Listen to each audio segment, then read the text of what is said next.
I'm a cancer survivor for 4 years. I was diagnosed July 31st in 2010, so I've had 2 full rounds of chemo, radiation similar to you, and surgery.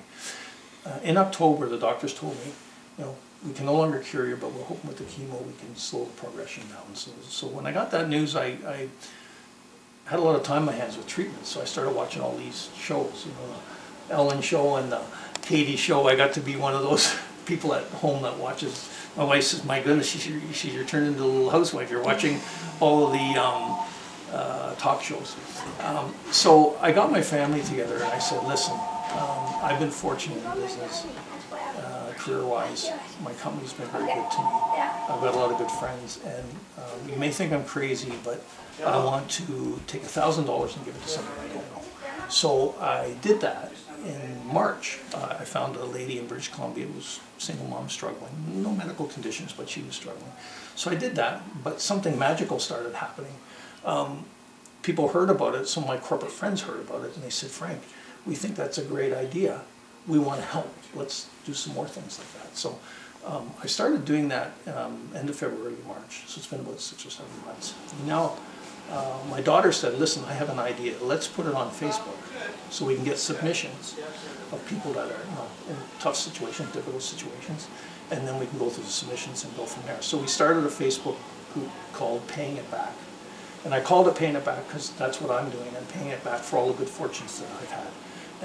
So we started that in early March, and today we have roughly 2,000 members in our group, and I've got a dozen corporate sponsors.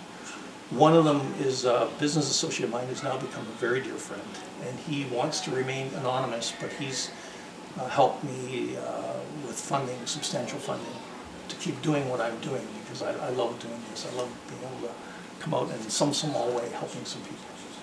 So the reason why I'm here today is because one of my group members gave the article in the paper, refer me to your article, so I read your article and I got in touch with Trina, and we conversed over email.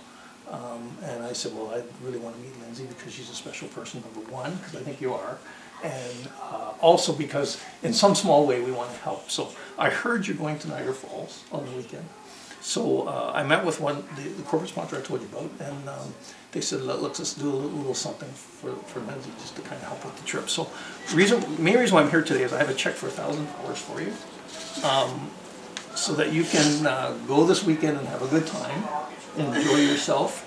It's not a lot of money, but we're hoping that it helps a little bit in some way for you to have a good time on the weekend.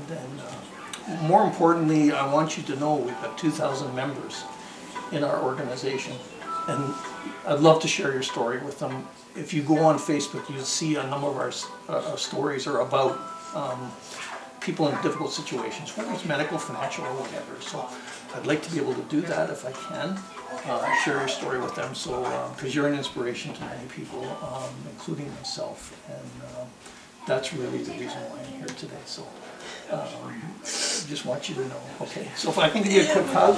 Yes. Thank you so much. You're welcome. You know, it's our pleasure. We love doing this, and you know, stay strong, and you know, let's stay in touch. I always say when I meet people, you're the 11th family that we've met, and I always say you become part of our extended family. So I'd like to think that in some way. So I wish you all the best. Please stay in touch and have a wonderful time in Niagara Falls. You're really going to like it with your family. Okay, perfect. Thank you.